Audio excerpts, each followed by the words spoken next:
Doc Loves the Kids, a local Kitsap County nonprofit organization established in 2015, whose mission is to provide activities, programs, and community support for at-risk youth. They put the you in community. Doc Loves the Kids.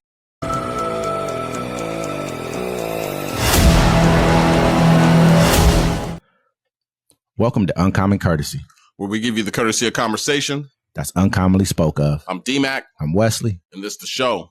Don't forget to like, comment, subscribe. Don't forget to catch us every Friday at 7 p.m. on the Friday Fix. And 1 p.m. every Sunday at our Sunday Town Hall, both Pacific times.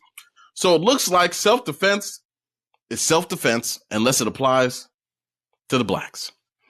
I mean, it's a tough thing to say, especially when you're looking at the case that we're about to bring up. I mean, anywhere else, stand your ground.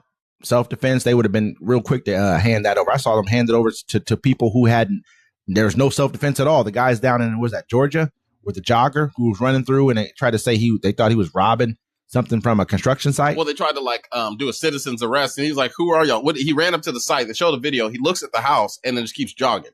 And he's in some shorts. He ain't steal nothing. But the thing is, those people killed him, and the prosecutor was like, "Don't worry about it. I know you guys. You're fine."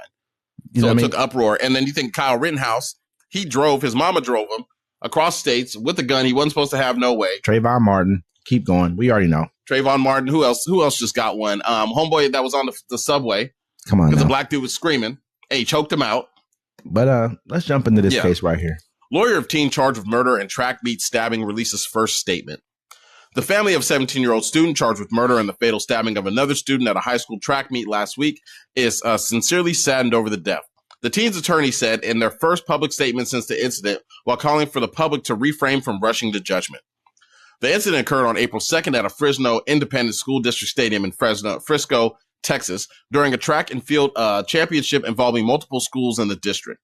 Austin Metcalf, 17, an 11th grader at Frisco Memorial High School, died after police said another student stabbed him during an altercation in the bleachers at the meet. The suspect in the deadly stabbing, Karmelo Anthony, a student at Frisco Centennial High School, has been charged with first-degree murder. His family has retained Dallas-Fort Worth area defense attorney Billy Clark of the Clark Law Firm and Kim Cole of K. Cole Law in the case, according to a joint press release from their firms. Karmelo and the entire Anthony family are sincerely saddened that a life was lost and offer their condolences to the family of the Austin Metcalf, the attorney said in a statement on Monday. During these difficult times, we urge the public to refrain from rushing to judgment before all the facts and evidence are presented.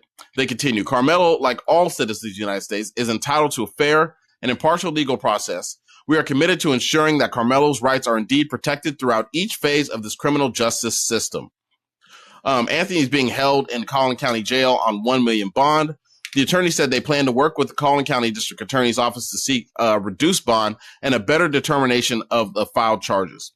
This will certainly be a long road ahead, and during these challenges times, we ask for prayers for both families, and we ask for your patience and respect for the legal process as we seek the truth, the attorney said. Now, from what, they have the police report up here, and basically what happened is the Metcalf guy, mm-hmm. They were at a tent, he told Karmelo, "Hey, get out of our tent." And then he went and grabbed him. Or he's like, "Hey, grab me and see what happens." And so Karmelo put his hand in the back, like, "Grab me, see what happens." And the guy grabs him. Then he comes away, walks away, comes back and grabs him again. So Karmelo, he stabbed him, which is self-defense. And so it says here under Texas Penal Code, Chapter 9, mm-hmm. Karmelo Anthony was 100% legally justified in using self-defense. Austin Metcalf allegedly approached Karmelo Anthony in an aggressive manner, so Anthony could reasonably believe he was in immediate danger of bodily injury. Texas Penal Code 9.31 allows force when someone reasonably believes it's necessary to protect against unlawful force. Reasonable fears of deadly force. If Metcalf displayed a weapon, a bat, a knife, or even a fist in a way suggesting lethal intent, Anthony could argue he reasonably believed deadly force was imminent. Under 9.32, deadly force is justified if he believed he was immediately necessarily to protect himself from Metcalf's use or attempted use of deadly force. Now, what a lot of people don't know, when you get caught with assault and battery, mm-hmm. Battery is when you punch the person. Assault is when you start walking towards them. Okay, I mean, the biggest thing, too, is that when you're saying that, he grabbed him twice. He walked away after you grabbed me the first time. I already told you, grab me and see what happens. You grab me, I'll let you slide with that. Yeah. I walk away and you come and you grab me again. Now, all of a sudden, I mean, hey, there's no way for me to leave. I'm sure your brother at the same time, I can see both of you two probably at the same time. Who knows? People in the tent was probably all your friends. So at the end of the day, your aggression is what got you stabbed. It's hard. It's messed up to say. You know what I mean? This is what happens. They're young kids. You would hope that this wouldn't escalate to this level right here. I wonder how big the kids were in comparison. I wonder what the totality of the situation was. Were the other kids kind of, you know what I mean, hawking around him as well too? You're by yourself. I mean, what are you going to do? And so allegedly they said that, Metcalf or the twin boys, allegedly kids in the school said, they've been bullies. They'd been picked on people. Some said they took the dude's phone, threw it on the ground and smashed it. The police came up to him and they said, hey, he was like, hey, yeah, I stabbed him. You know what I'm saying? I feared for my safety. You know what I'm saying? And so self-defense has to go both ways. I wonder how many times he stabbed him. Just once. Where'd he get him at? In the neck or something? Right in the chest.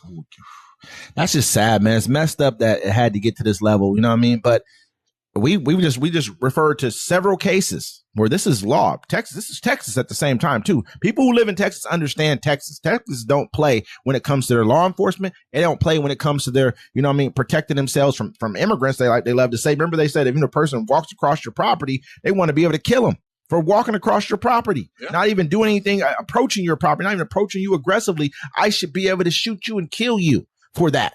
So this young man doesn't have the right, if someone attacks him, which is attacking you, is grabbing you, even put your hands on you whatsoever. You know what I mean? That's attacking. That's aggression. Yeah. So he doesn't have the right to defend himself or reasonably think that this could go bad. If they get me on the ground, what could happen to me? Yeah. There's been teens that what about the kid who got rolled up in the wrestling mat? No one knows what happened to him. His organs were cut out of his body. There was a black kid who got rolled up. Well, actually, they came out and they said that the person that killed him, his father was law enforcement. And that's why it kind of went away. They kind of figured all that out. But then they took his organs too. It's been several. There's been cases of this stuff happening. Got the young kids who killed the other black kid down at the water at the river. Yeah. Remember that? And the parents. I mean, it's happened so many times, and people are. It's just at the end of the day, when it's one of us, it happens for one of us. We look what they did for Zimmerman. This Zimmerman followed this kid, a kid underage, not even a grown man of 18. Followed him around until basically the kid got so scared that he had to hide and jump out. I'm like, what are you doing to me, man? Because when Zimmerman did that, the kid was doing self-defense. And he was giving it to Zimmerman. Then Zimmerman shot him for that. You know what I'm saying? But he intentionally followed him. But they were told not to. Yeah. You were told not to, but and they still let you off. I mean, this is something that, anyway, point of it is that this sounds like self-defense to me, even though these were two young kids. And that's just me having more empathy than what I really should, because in any other situation, they don't give two about us. They don't, at the end of the day. But with those two being young men, you don't want to see people have to die being so young. You just don't want to see it, no matter who it is. But that's the empathy of people like us. We normally have that for people, but most times people don't have that same thing for us. Not a lot of people, I should say. Yeah. And so, I mean, we're going to keep track on this case because it's not going to be over. But, self-defense is self-defense. And in New America, it has to go both ways.